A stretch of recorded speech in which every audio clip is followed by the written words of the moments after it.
Good afternoon and a very warm welcome to our main webinar. Could I just ask those who've joined us today, if you're able to sort of mute yourself and switch off your camera, that would be very helpful. If you've got questions as we run through the session today, please put those into the chat box. I'll raise your hand and we'll come to you. And equally, there'll be an opportunity at the end of today's session for you to raise any questions directly with Paul or Tom. So just bear with me one moment while I get the slide. Thank you. So today's webinar, CO2 monitoring in higher education, and I'm delighted that we've got Paul Imber, the head of campus operations, to join myself and Tom. So just by way of introduction, Paul has been with King's for 17 years. He started there with a mechanical apprenticeship and went on to do a HND in building services. Paul spent 5 years as maintenance manager at the Strand, and he now heads up the campus operations at the Guy's and St Thomas's medical campus. And he's also responsible for special projects spanning all of the King's estate, such as the ventilation works, which we're going to discuss today. So just by way of intro, I'm John O'Brien. I'm the MD and founder of LCMB, and Tom Cudmore, my colleague, our senior consultant, will be leading the Q&A with Paul this afternoon. And for those of you who don't know LCMB, we're a built environment consultancy, and our mission is to create great places to work and study, transforming the impact for our higher education clients of their estates and ensuring that the impact transforms into great student experience and staff experience.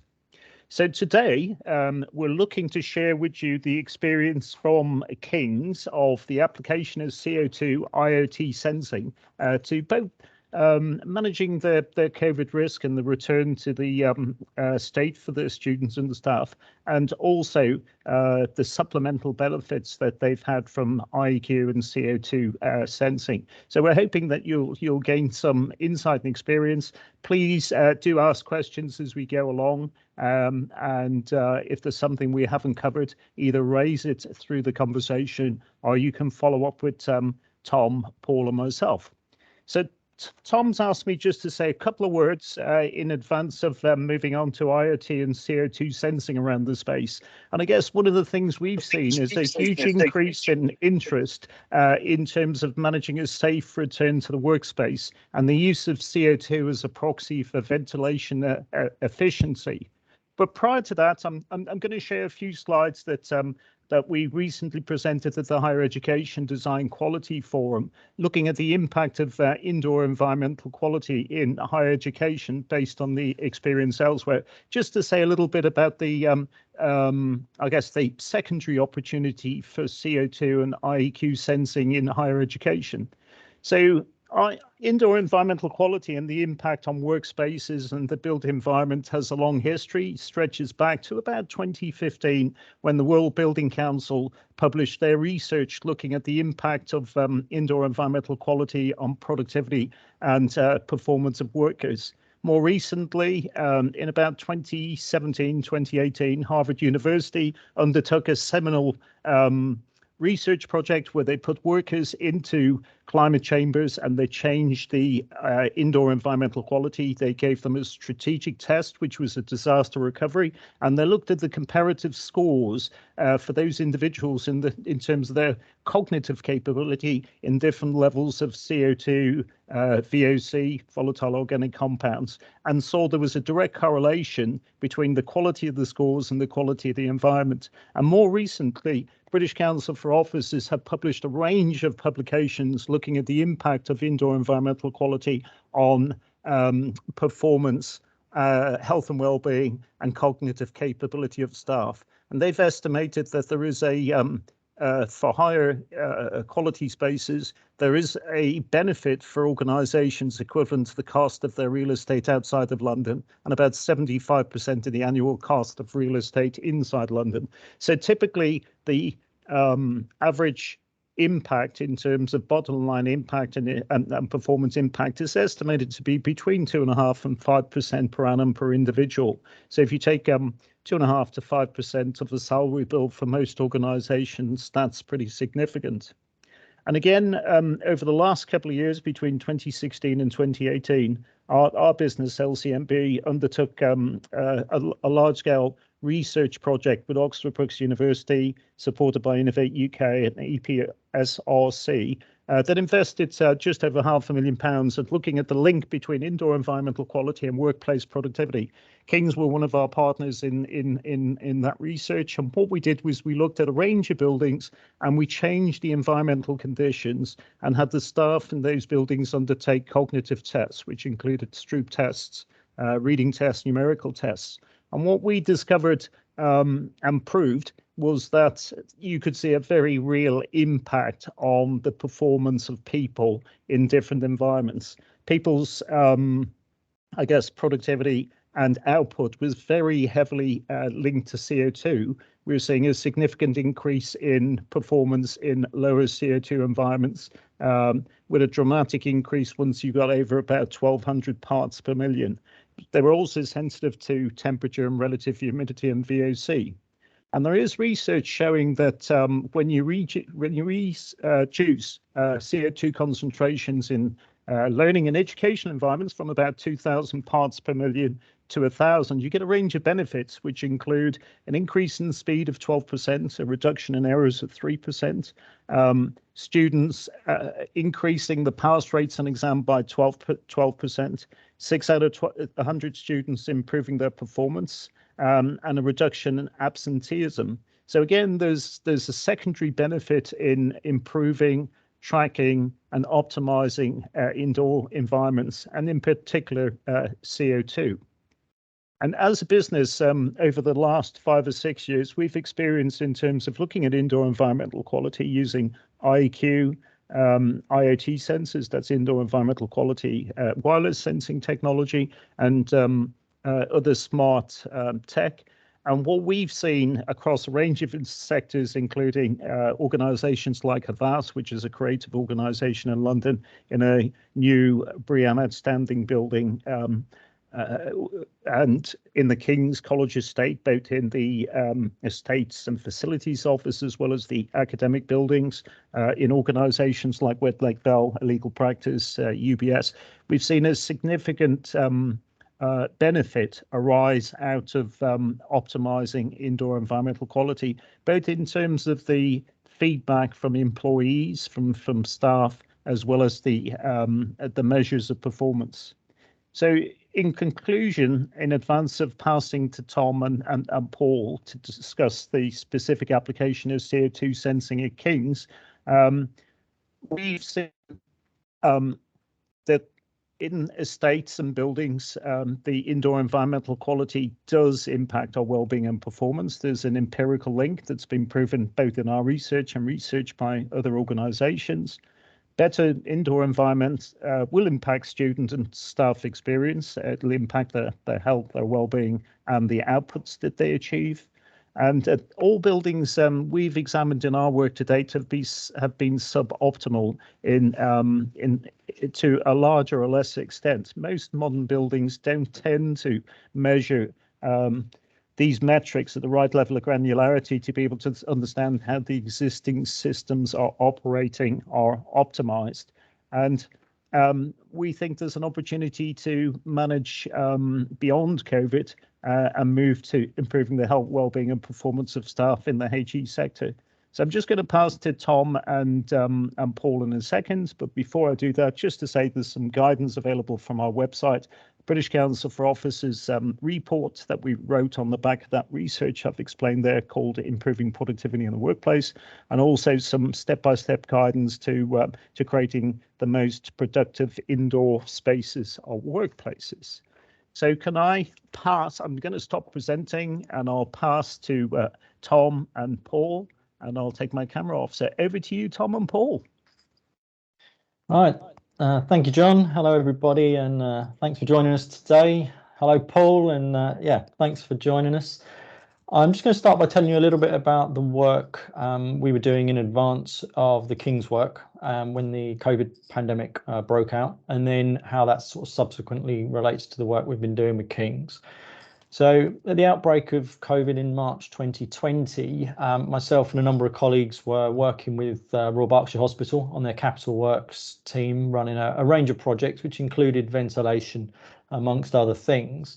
And as you can imagine, once COVID broke out, the capital works were all put on hold. So we said to the guys at the trust, how can we help with the sort of emergency response, as it were?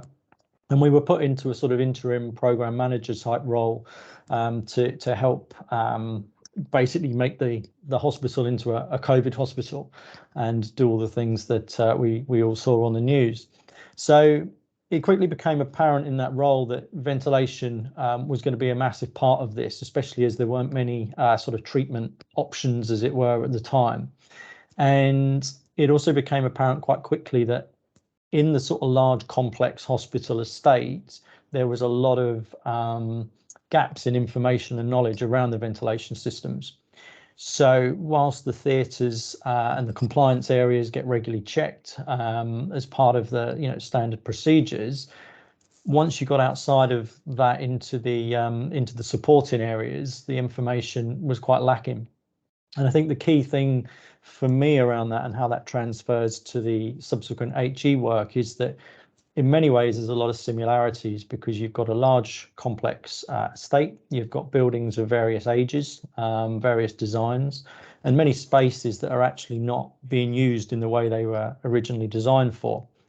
On top of that, you've got a lot of naturally ventilated spaces, so a lot of places where there isn't actually any mechanical ventilation, and the age of the plant is extremely varied as a result of all the above. So it's not uncommon for plant to be end of life, kind of 20 years plus, and in many cases there might not have been any validation, because, as I say, it's a non-compliance issue. So the plant that should have been doing a certain level of performance might be at 50% of that 20 years later. We just don't know.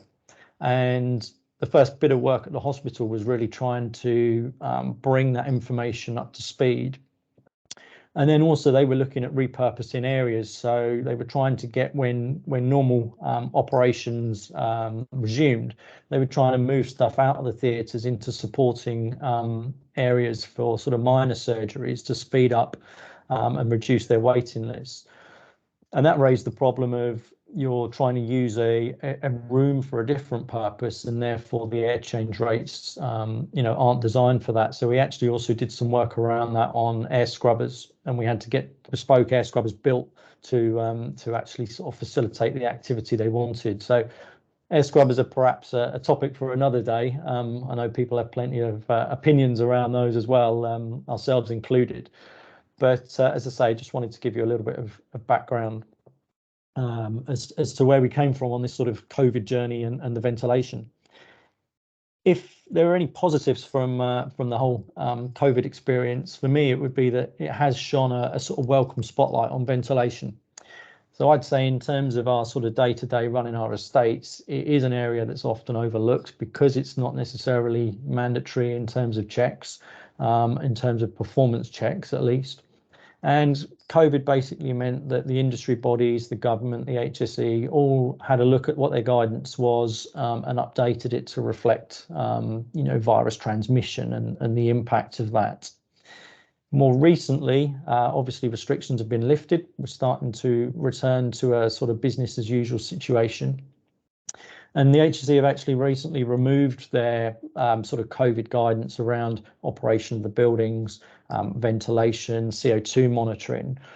But the key thing for me, the sort of legacy, if you will, which I think is very relevant to all of us, is that it still says on the HSE quite clearly that if CO2 levels are consistently higher than 1,500 parts per million, this indicates poor ventilation and you should be taking action to improve it. And that means two significant things for all of us, really. It means, first of all, that you should have awareness of your CO2 levels and what your air quality is like at the point of the end user. which is obviously in relation to not just the ventilation plant, but the occupancy and and therefore the sort of subsequent CO2. And also, and I think this is something that Paul might touch on later, but what do you do about it if you find out that it is above 1,500 parts per million? Because it's all very well measuring these things, but then we've got to be in a position where we can actually act and do something about it if necessary. So we started working with King's, I think, on this particular piece of work back in 2020, when we helped sort of design the COVID ventilation policy and put together a sort of framework for the risk assessments. And then myself and Paul started working in earnest on this in 2021. So as Paul and the team were starting to prepare for the return to campus for staff and students, we started this risk assessment process of the estate. And I think we lost count of the number of rooms, Paul, in the end, didn't we? But I think it was one of those things that just kept growing. As a room was completed, two more appeared. So Paul, I just wanted to sort of start off by saying or asking, what information were we looking to gather during that risk assessment? What was the objective for you guys, and how were you actually using that information when we were providing it? Yeah, thanks, Tom. Good afternoon, everyone. Well, it was twofold to start with. Obviously, it was about understanding ventilation at the building level, and then assessing the performance where we did have mechanical plant, and then assessing the individual rooms and spaces to identify naturally mechanically ventilated spaces, or indeed where there were rooms that had no ventilation whatsoever.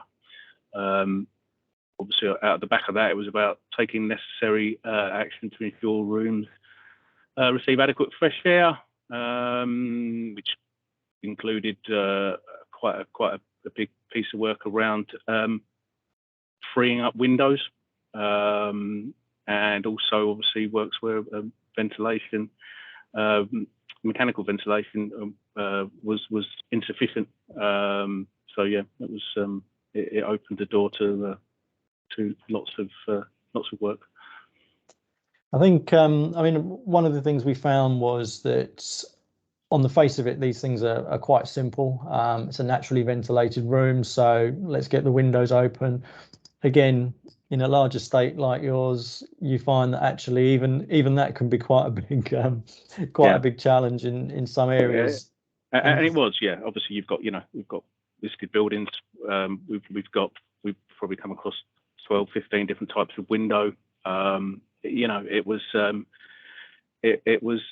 big piece of work. Windows alone. Yeah, absolutely.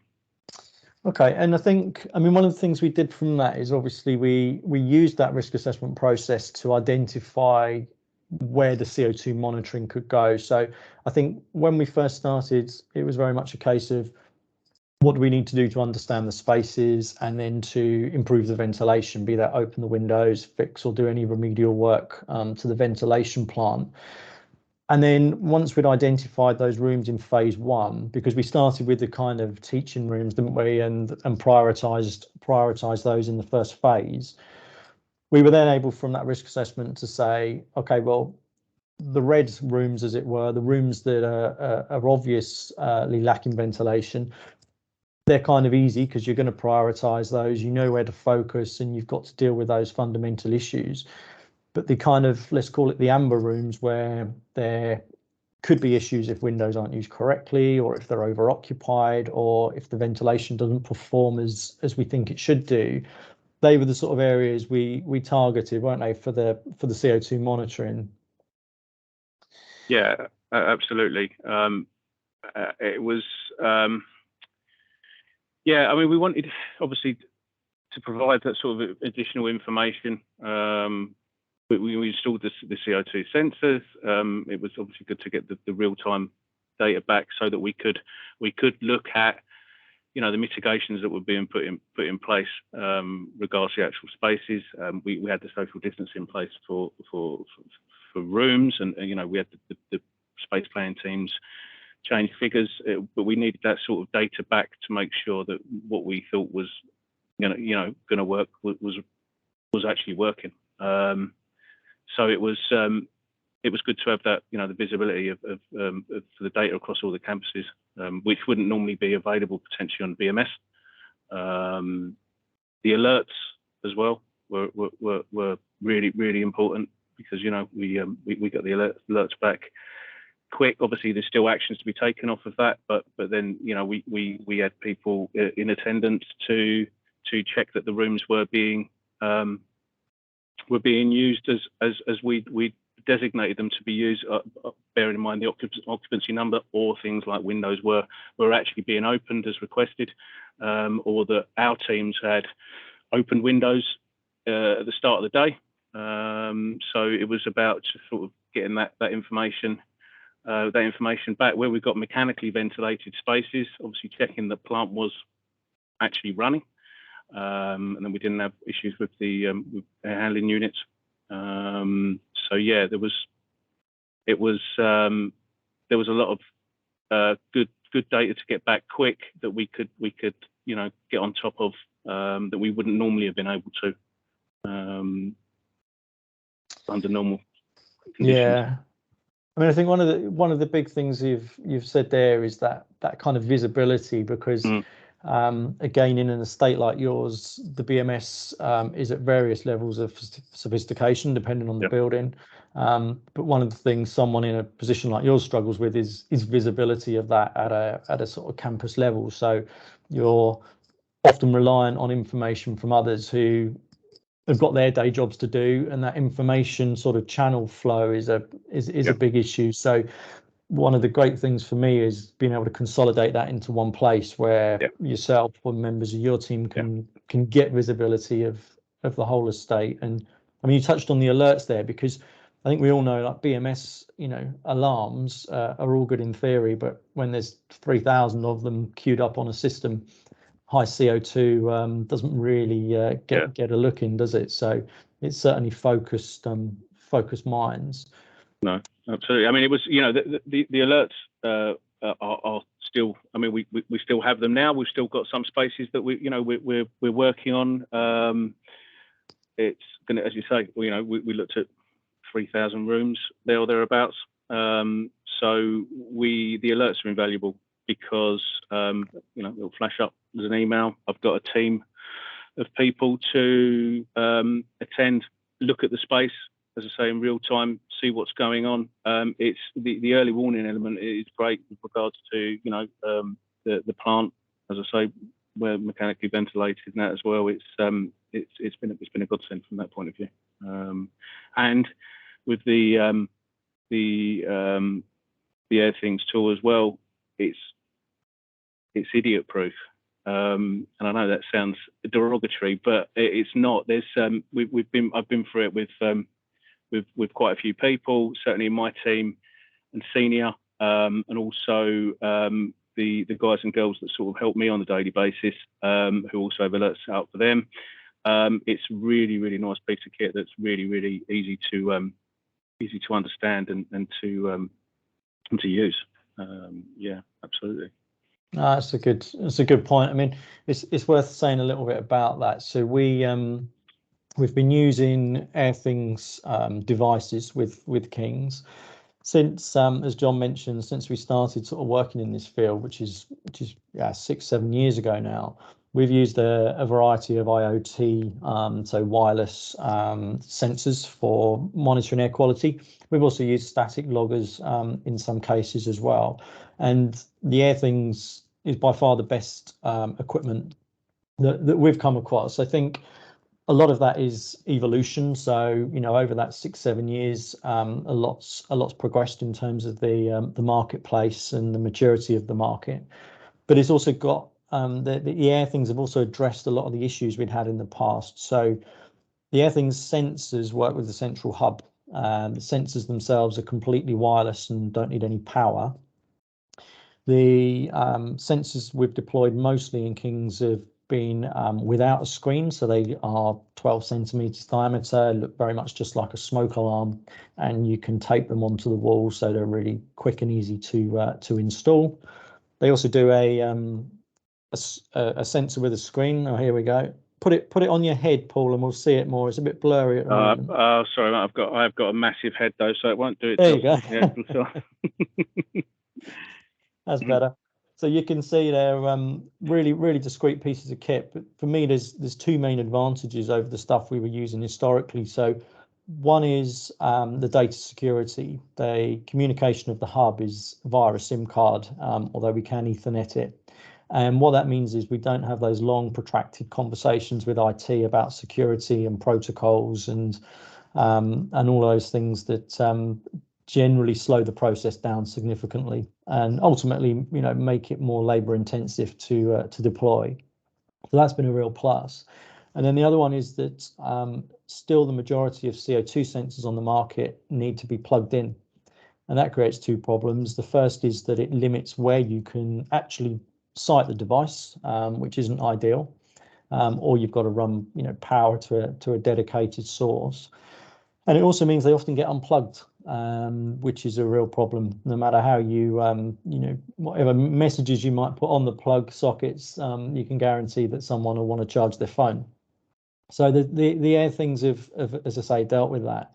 But what we find is it's very much by understanding your own use cases, understanding the buildings, what metrics it is you want to measure, and then looking at the best technology. So if anyone wants more details, and I think Good Stuff, our Airthings partners on the call as well. So we can always talk to you more about that offline. But I think in terms of what you've done before, Paul, the technology, as you say, has been pretty idiot proof, and you've been happy with what you've got there in terms of the hardware and software. Yeah, absolutely. It's easy to install. It's certainly easy to sort of address and readdress. As we move ours around a bit as well. But also they are discrete. People do not realise they're there. I've had a few arguments with academics why they haven't got CO2 sensor in their room. They have, so I go and show them where it is, and then they're quite happy. It's a really nice piece of kit, and I've seen quite a few in my years, and this is it's done everything we want and more. So one of the things we get asked about quite a bit is how much of this sort of kit you need to install to make it work, and I know it's something that we've worked on quite closely together, Paul, in terms of getting the balance right. So one of the challenges I think you have is that if you've got 3,000 plus rooms, it's not practical or realistic to monitor 3,000, and it's not necessary either, but it's what that sort of balance is between the two elements. The approach we've taken at King's is using those kind of risk assessments as the foundation sort of for that decision making. But we've now got to a position where we've pretty much covered, I think, the entire sort of estate in terms of all the different campuses. And what we've tried to do there is also pick up systems. So we've always got, for example, for each AHU, a room or an area being monitored, which gives you, again, that alarm process if there's an issue with that plant. And that's something that has already uncovered quite a few sort of times where plant has tripped out and stuff that you wouldn't have otherwise known about for some time. Yeah, I mean it has. It's stuff like even things like time zones, run times and all that good stuff that you wouldn't unless you had a complaint, you wouldn't know that the plant isn't working then in the fact that it picks it up so quickly. It's been priceless, to be honest with you. Obviously, as you say, it's going to pick up issues that we weren't previously aware of, and it's done a lot of that.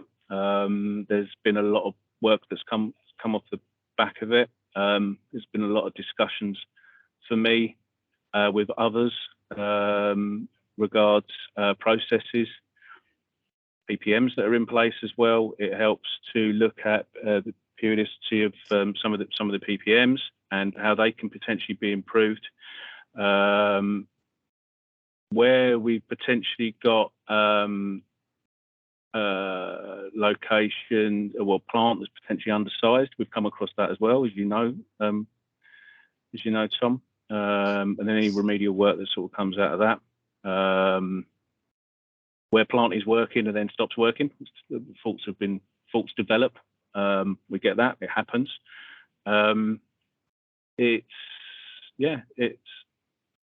It's made a bit more work, but also it's put us in a position where we're comfortable that we've got a good understanding or a good idea of what's, a fairly live view of what's going on across our estate.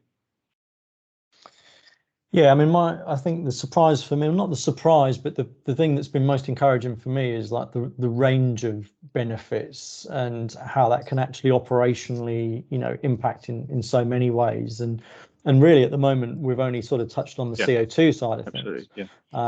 That's without going into all the sort of wider sort of air quality metrics. The natural ventilation piece is a big one as well. There's another client we've been working with, another university, which has had a similar situation with the naturally ventilated spaces, in that it basically tells us every time the users aren't opening the windows. They're in a situation where they're a smaller institution, they're able often to actually just go and look at that there and then. And every time the windows haven't been opened by the users and the rooms, if anything, fully occupied, maybe even over occupied, creates another issue. Okay, well, whose responsibility is it then to open the windows? And if it's 5 degrees outside in January, is it reasonable to ask people to open windows? So some of these issues I don't think we've been able to necessarily resolve yet, but we are bringing these things to the fore, which traditionally, no one would sort of have even sort of raised or talked about. Do you foresee any issues with the kind of expectation of users, which has gone up as a result of all of this, and your ability to then respond to that? Because certainly you're getting more sort of feedback from staff than you would have before around the quality of the air in their spaces. How are you sort of dealing with that at the moment? Yeah, don't get me wrong. It's been, I've been here sort of for the duration of the pandemic, and quite enjoyed being on my own for that amount of time. And then lots of people have come back, and understandably they have had concerns. It's the fact that we're using the sensing, the fact that we've got this data and we can show, the archive data, everything we've got there that goes back for their spaces. It's certainly, I've had lots and lots of conversations with staff, students, clients as well. Whereas we can show them what we've collected, what we've the conditions that they're working in, and I think it's put a lot of people's minds at rest. There'll always be some that still think that certain CO2 levels are too high. We're in a much better place than we were, say, potentially 2-3 years ago, where, bear in mind that nothing has changed from a lot of how this, certainly the mechanically ventilated areas were being ventilated. We've picked up some issues that we've had to do a lot of work. And hopefully we can continue to keep this at the forefront, which I think we're very, very keen to do. But it's, people's expectations now, as you would expect, are very high around the quality of air that we are providing them. So it's for us to ensure that we're doing all we can to be able to provide them, the rates that we've expected. It has been a bit of a balancing act, but we made the commitment to do this, and we're still delivering, and hope that continues to be the case. One of my concerns, I think, is with what I saw when we were working at the hospital with you guys and other clients, is that what COVID has done is it's opened some purses that wouldn't have been there normally. And that's been great in the short term, but for this investment in these sensors to work, there are software costs alongside the hardware costs, and people do need to think about the long term, because if not, you're just paying for, you know, something that's going to be very expensive if you only use it for 12 or 24 months. And there's a lot more benefit than just what we've seen to date. But what do you think is going to be required to kind of make it an ongoing success? Well, as you say, I mean, the sensors themselves, we're just talking about CO2 today, but I'm already using them in certain areas where we've had concerns, potential issues around temperature. So I've got some deployed that are still sensing on CO2, but we're more interested on the data we're getting back around temperature, where we've got some capital works going on, obviously certainly around noise and sound as well, and then obviously you're looking at the sustainability elements of it as well, around lights and then obviously plant runs and that as well, you know, moving on. So I mean, there's not, from my point of view, it's a one-stop shop, because I can use them for all this good stuff, and it's just nice to. I remember the days of using tiny tags and then going down and downloading everything every week, and then trying and get to the bit you wanted. And this stuff is I sound like I'm waxing lyrical, but it is. I've not found an issue with it yet. It's absolutely awesome. Certainly made my job a heck of a lot easier. I think the sustainability bit is a key one as well, because I mean, we've just started looking at the winter temperature data, and that's very useful in terms of identifying overheating. And as soon as we start to be able to then pick up some energy saving, ultimately we've all got net zero carbon targets anyway, so it's going to help achieve those. But also financially, if we can show that these devices can actually offer cost savings overall, then that longer term budget issue discussion becomes a bit more interesting, because we can now demonstrate that along with improving the well-being and the performance, we're actually saving money at the same time. So I think this next sort of year, 2 years will be really interesting to see how we can now make the most of this investment long term, while still focusing on that core sort of air quality element that's driven this initially. Any advice in terms of other institutions or people that might be looking to invest in this kind of stuff? Any sort of lessons learned that you sort of would advise others to follow? It will. Well, I mean, I'm making assumptions here. It will pick up where you have issues. So you will end up making more work for yourself and the teams. There is going to be. It's difficult, because it's. I've been seriously impressed by how good the sensors.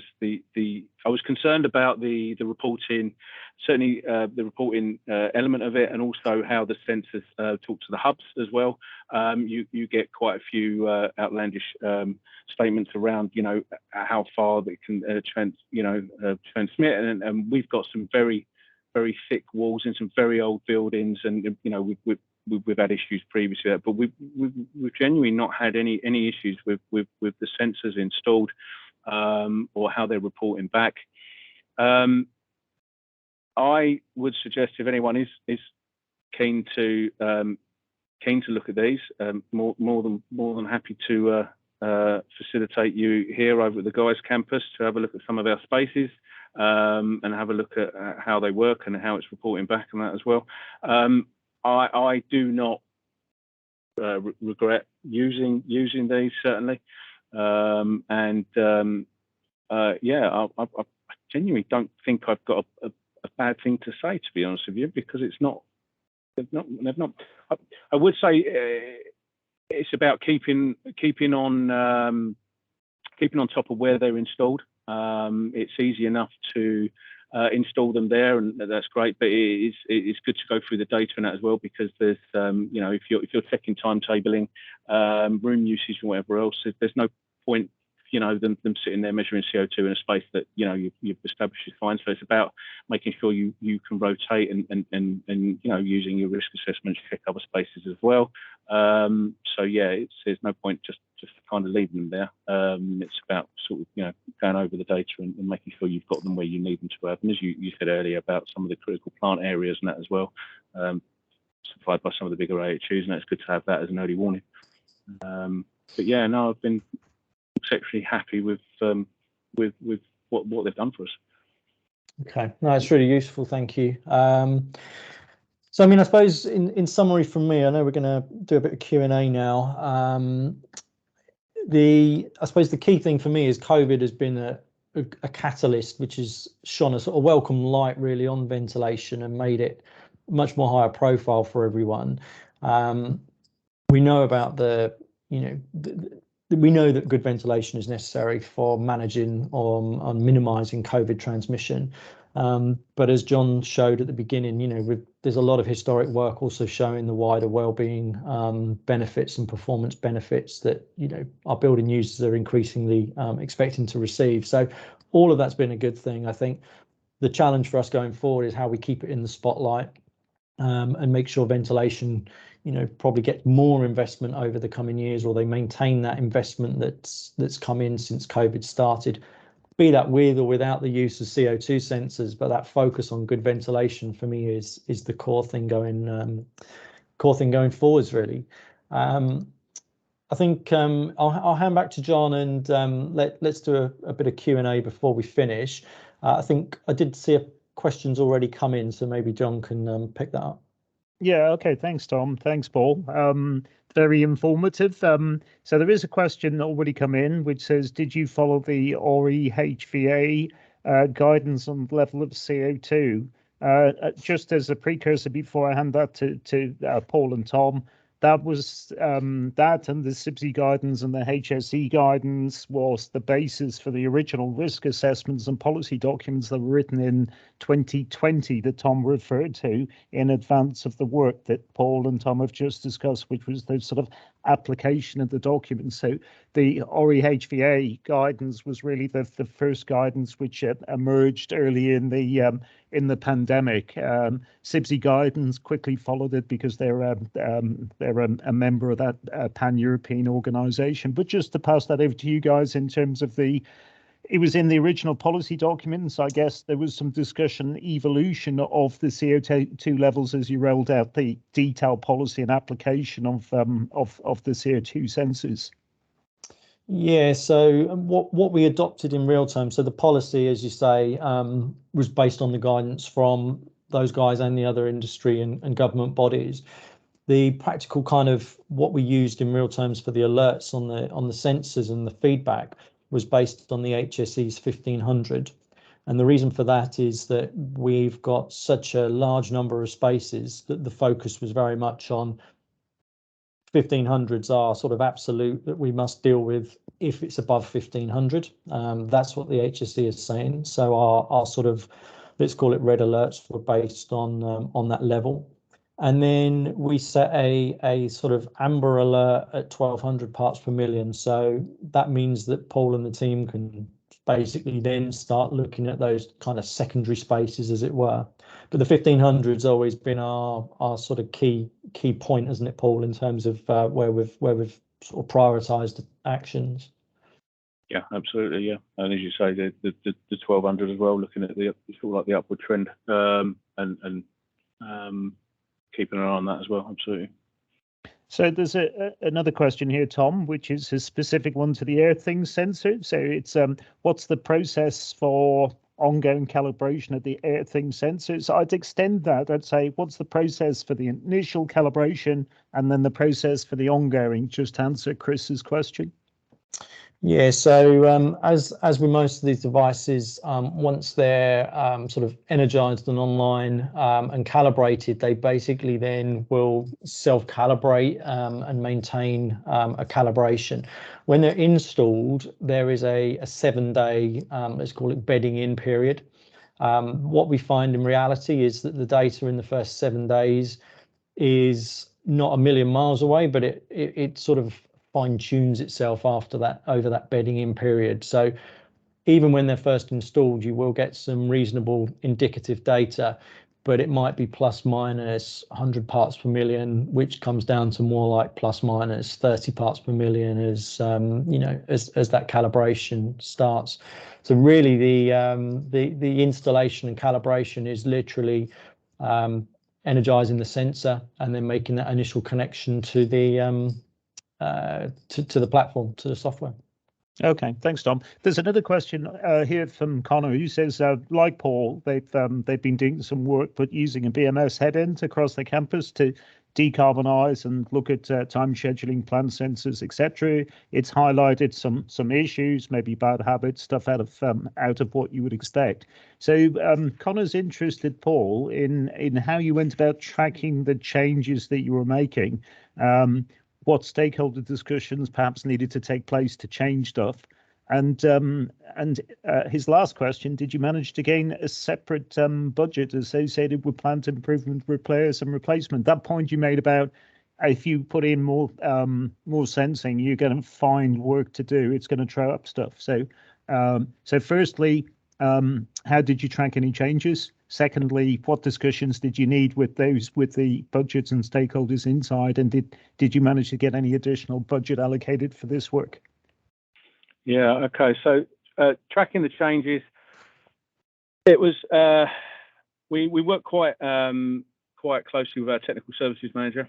So it was good to see what the data we were getting back through the sensors and how that married up against what the BMS was telling us. Certainly, if it was able to do so in such detail. But as I say, around the actual tracking of changes, we put quite a bit of work in with as I say, the TSM to try and get an idea of how close it was to what we were getting back from the sensors. There's changes to strategies as well that came out of the detail and information we were getting back. We're not finished, to be honest with you. There's as I say, there's bigger pieces of work that's come out of it, and it's been certainly an eye opener for most of us around, as I say, the unknowns that were previous unknowns. There's quite a bit. There's quite a bit of data on it, Connor. I'm more than happy to make contact with you separately around this and have a chat. No issue with that whatsoever.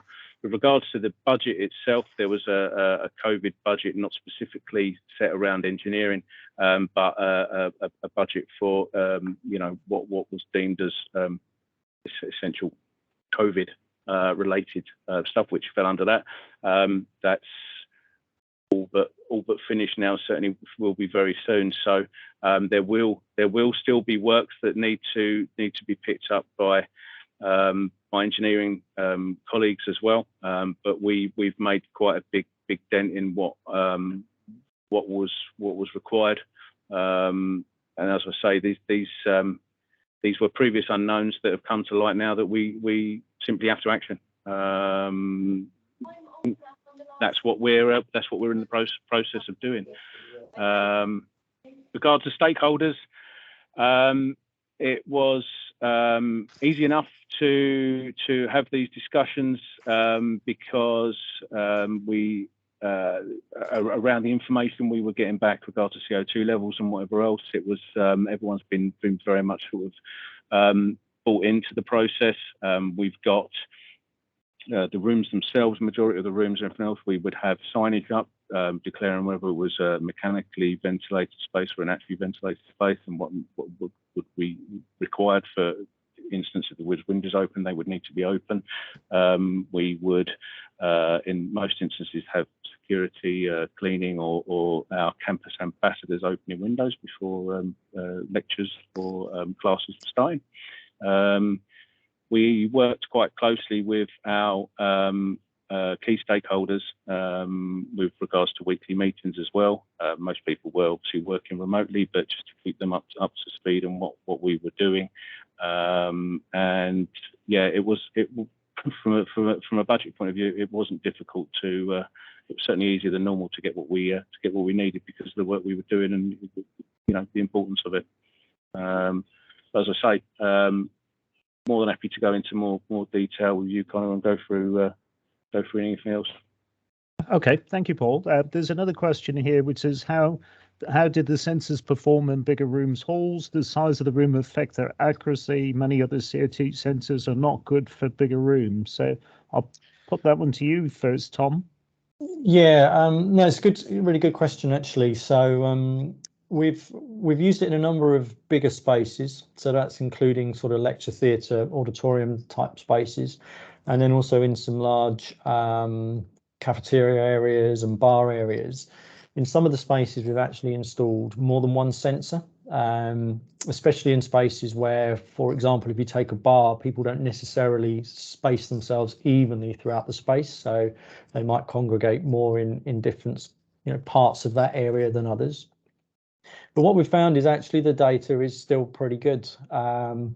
We've found where we've got multiple sensors, we're seeing fairly similar results across the whole floor space. And we're seeing that there is a good resemblance between the amount of fresh air that's coming in. We've actually done some calculations on the amount of fresh air coming in, the amount of occupants, and the profile of the CO2, and everything seems to pretty much stack up with what the sort of math would say. So I'd say if it's deployed appropriately and the space is used appropriately, the data can still be of use in those areas. I think the time it's an issue is if you've got a very large area that's not highly occupied, or you might have a relative to the air volume, the occupation's low, but you've still got quite a few people who are in close proximity to each other. That's when things might look all right on the face of it, but actually you are still, from a transmission risk point of view, putting yourself in a higher risk environment. Okay, thanks, Tom. And there's another question here from Rob. I guess the guidance from CIBSE, HSE, and so on was to move away from recirculating and to go to full fresh air during COVID. So Robert's asked, Paul, have you reverted back to business as usual, i.e., not 100% fresh air? Are you still supplying 100% fresh air for the campus? We've not reverted back to business as usual, so we are still supplying 100% fresh air currently. And I'd just in response to Robert, I'd echo that I don't think have come across any client who's reverted to non 100% fresh air yet. Most people have left in place the control strategies that were recommended through COVID. And I suspect people are going to be reluctant to move away from that because there's potentially a liability issue around cross transmission of COVID that remains until CIBSE or somebody else changes their guidance and gives you something to back that off. But at the moment, I haven't yet seen anybody who's reverted from the guidance that was put into place during COVID. I don't know if you've seen anything different, Tom. I've had a couple of conversations with people around this subject because obviously there is a competing pressure here. On one side, you're supposed to be reducing your carbon, and energy costs are obviously more in focus than they've been for a long time. So people are starting to say, can't we just switch it back now? I think it's going to be one of those things that you're going to need to manage. And if you test it and manage it in the right way, then some recirculation might well be possible without increasing risk. Or it might need more of a dynamic control strategy rather than a traditional one thing or the other strategy. But we're having the conversations. No one's actually taken that next step yet. So Robert says he's about to revert back. I think my guidance, if a client asked me, would be, I would say, I don't think fundamentally there's a difficulty in reverting back at this point in time because of the government's position. However, you'd have to be able to demonstrate some checks and balances that demonstrate you're not putting an undue risk on the occupants of the space, and that would include CO2 sensing. So if you reverted back to recirculation, you need to be able to demonstrate that the CO2 level as a proxy for efficiency in the space doesn't get out of kilter with what would be considered reasonable practice. As Tom said, HSE is still defining reasonable practice as less than 1,500 parts per million. So I think as long as you're able to demonstrate something that was at that level, well, that's not ideal in terms of performance and efficiency, you probably wouldn't end up being taken to have a problem if the HSE executive turn up and ask you to demonstrate that you're still managing your buildings appropriately. So I think the CO2 sensors could be a really interesting way of looking at that, because then you can measure the impact of those changes. But this is a conversation that I think will be taking place in many organisations across the UK, particularly as we move into higher cooling season during the summer, and definitely when we move into the heating season come the end of the summer. It's going to become a bigger drive in terms of cost and sustainability. So I'm just going to finish with one final question, guys. First to Paul and then to Tom. In terms of your experience, sensors, what would you take away as the biggest learning point to share with our attendees today? So Paul, for you, what would be the biggest sort of point or learning point you've taken from your experience, with CO2 sensing and over the last period? It seems to it's in a lot better place than I remember it being some years ago, and you will get all the information back that you need, but be prepared to act on what you're getting back, because there will potentially be work to do. Okay, thank you, Paul. And Tom? Yeah, for me, it's about you need to have a good working relationship with the guys on the ground, which kind of tallies up with what Paul's saying there. But I think from our side, from our experience, we're in a really good position in terms of helping advise a client what they need, how much they need, and what's going to kind of fit their use cases. But ultimately, they need to be part of that sort of conversation and make sure that they can make it work in real terms. And then together we can look at the data and help improve, the operation of the estate. Okay, thanks, Tom. I'm just going to finish by saying thank you very much, Paul, for sparing your time today and joining us to share your experience. We really appreciate that, and I think the people who've joined us today have too. I'm also going to say, as I said at the beginning, we do have some guidance and reports on our website that may be useful. Feel free to download them. They're all free to download. And if you have any specific questions, either in terms of following up the conversation today with Paul, Tom, and myself, you can contact us via the website, or our contact details are on there. We're happy to, chat through the experience we've had, or if you've got some issues that you're working through with respect to CO2 sensing and ventilation and indoor environmental quality, we'd be happy to share our experience and insights. So thank you for joining us today. Thank you, Paul. Thank you, Tom, and goodbye, everybody. Thank you, guys. Cheers. Thank you.